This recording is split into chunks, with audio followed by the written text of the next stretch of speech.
SVG Preem around Mac and Cole and Rucci. And one day Rucci says, y'all always up in here, man. Come on, let me hear what y'all got, man. So when Rucci initially hit y'all with that, was there any nerves, or did y'all just jump in and get straight to it? I jumped in and got to it. I had to prove myself. Yeah. You know what I mean? Because like I always pulled up on Rucci. I never asked to get on no song. You feel me? Nothing like that. Like I was just around bro to support, because I was a genuine supporter of what bro had going on. I had nothing but respect for him. And like everything he was bringing to the game, who he was representing, all that type of shit. Like, so I never looked at being around him as like an opportunity to get on. You feel me? Made it about me. I was there to support bro. I would go to his sessions and just listen and soak up game. Be like, damn, I would see him freestyle off the top. And just one time he made 13 songs in 6 hours. Just going to work. Yeah, he would go, he wouldn't even, they would play a beat. He wouldn't even play the beat for like 20 seconds. He'd be like, all right, load it up. Go in. He did 13 songs in 6 hours, and I was just like, damn, what the fuck? That's a lot. 13 songs in 6 hours? You got people that can make 6 songs and it was goodness. It was motivating to see, like, that's actually possible. Yeah, you know what I mean? Like, he's on such a high level, but you feel me? Like, I knew that came with just perfecting your craft and just getting to it, being motivated, being hungry, all that type of shit. So it put a hunger inside me, made me motivated. I'm like, all right, like, I seen that shit happen. Like, I could put that into my own game. You know what I mean? So, but yeah, I got up and had to prove myself. He told me to not look at my phone or nothing like that. So you can't, you got to go up in there butt naked. Just go up in there and do your thing. Go in there and rap, bro. Just go in there and rap. Man. Did you feel, I mean, so when you go up in there, like, that's a new challenge, right? Yeah. Were you worried a little bit, or were you just like, I mean, hey. Nah. Yeah, just do it. Yeah, it just felt right. Yeah. Like, and I don't know, I felt like it was the opportunity I kind of was waiting for.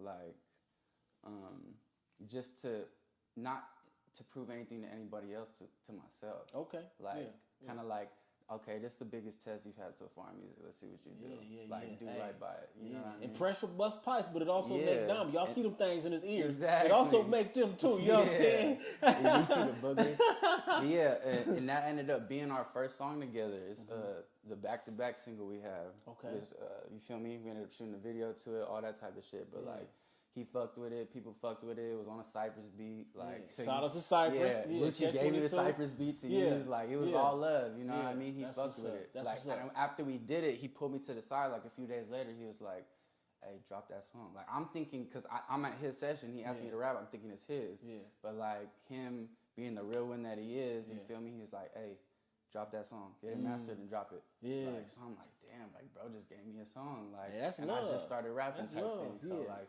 and then like not long after that, I ended up opening it up for him. And I wasn't even Mac and Co yet. But and shout out Boss Man. Yeah, Boss shout Man out Boss Man. You feel me? To be. Believing in me. You feel me? Because ever since then, life ain't never been the same. You feel me? But TK from Art Baron, he ended up getting me on the show. Yeah. He was like, "Hey, Rucci need an opener at the Roxy." I'm like, "All right, bet." Yeah. And like the Mac and Co homies knew me, but they didn't see that side of me yet. Like, so I ended up opening up for Rucci. I got the crowd going, my energy crazy. Yeah. And then I remember them like talking after. I guess like Tuck was like, "Damn, you see Lotto? Like that was Lotto on stage, like whoop de whoop de whoop." And the next thing you know, I keep working. Boss Man pulled me to the side one day, like, "Hey, bro, like we want you to be Mac and Co." And I was like, damn, for real? Like, shout out to that. And then like a week or two after that, so I'm thinking like, okay, cool. Like I got managers now. Like I'm just blessed to be just in that position as it is. A week or two later, Rucci pulled me to the side and he's like, "Hey, you want to go on tour?" And I'm like, "What?" Yeah, and that's the Taco Son tour. Yeah. He was like, "Bro, I got a spot for you on the Bless. Like, come, you feel me? Come open up for me on tour." I'm like, "Nigga, hell yeah! What the fuck?" So life just shifted after that. You know what I mean? It was crazy. It was a blessing. And ever since then, like motherfuckers treated me like family. We've been gangs ever since then. Like, locked the fuck in. Yeah, that's what's up, man. Because you know you're around these great people. Yeah. All right. Can you remember a conversation that you and Rucci have had that you would say was pivotal to you and what you do? Maybe he gave you some game or gave you some motivation. Yeah. That's something that you hold near and dear to your heart. there's been numerous times of those, but there's one that sticks out to me in particular. Like, I remember one day I was having a bad day. I forgot what was going on, but like, I was sleeping on the homie's couch, living in the Hoovers. I lived on 74th and Hoover, sleeping on the homie's couch. Was this the time where you was like, you said you slept in your car, you was going room to room? Exactly. Okay. Yeah, and then like Rucci knew my situation, you know what I mean? So I guess I had posted something like on Instagram or something like that, like just regarding my bad day or whatever. Bro FaceTime me, he's like, what you doing? I'm like, nothing, on the couch. Like, you feel me? On my bed type thing. Like, frustrated. And he was like, get dressed. I'm like, for what? He's like, nigga, just get dressed and look fly. I'm like, all right, bet. He picks me up and he took me to a video shoot he had with MB Neil. And then like, we get out, we getting ready to go to the shoot. He takes off his Mac and Co chain, because I didn't have one yet. He takes off his Mac and Co chain, put it on me.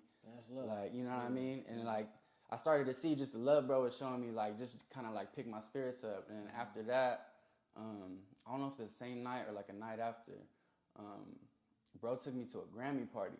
Ooh, what an experience. Man. What an experience, a Grammy party. Yeah, he took me to a Grammy party. Like, we had our own section, we had bottles and shit.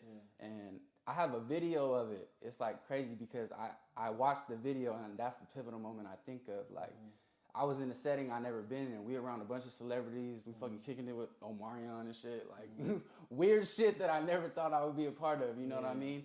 And he just giving me game, just telling me how to move. Like, you know what I mean? Like, act like you've been here before. Move right. You feel me? Like, the biggest one is act like you've been here before, though. Facts. Exactly. I mean, you feel me? You don't want to look like no new booty out here. Yeah. You know what I mean? Act like you've been here before. Move right. Move respectful. He was giving me a whole bunch of game where even when it comes to like my safety, like as a man, like he'd be like, never be the last one to pull off from the parking lot, like all this type of shit. It all happened that day. He was just giving me all types of game. But there's a video where in the section, I forgot who was recording it, but they're just taking the story like on Instagram. But bro's in my ear talking to me, like it's a party going on. People popping bottles, the bottle girls are right there, but bro's in my ear talking to me, like giving me real game about how I need to move, like life gonna be different. And on top of that, he was telling me like, you know how I took you on tour, like, he's like, I see bigger for you though. Like, I don't want you to think you on Mac and Co because you're gonna be in my shadow and just be one of these artists. Like, I see bigger for you. Like, one day you gonna have your own headlining tour, and I want you to put your homies on like I put you on, like, so they can live the life we live, and like, because they know better feeling than that. Like, why would I just soak it all in myself and just get all the glory when all my niggas can experience it too? Man, that's like, that's you feel me? Yeah. Like Rucci got his first deal and he bought everybody Mac and Co chains. Like, yeah, that's love. He sounds like a very selfless person. Yeah. You got the selfish, but he sounds like he's unselfish. You know, willing to spread that love like that, man. That's amazing. Yeah, he teach me a lot about being selfless. Honestly, like not even on no music shit. He teach me how to be a real dude. He'll approach you when you're not moving right, but in a respectful, correct way. Like, bro, you was wrong for that. You know what I mean? And he'll tell you why. Yeah, you know what I mean? Like, he'll check you like a real homie. Like, not in no disrespectful way or coming at you foul, but in a correctional way. Like, you know what I mean? Only with good intent type thing. Like, I learned a lot from bro, and I still look up to bro, I'm inspired by him, all that shit, you know what I mean? And it's helped me maneuver right, you know what I mean? And I am where I am today. Like, that's dope. Because of the hard work I put in based off the game he giving me, you know what I mean? Yeah,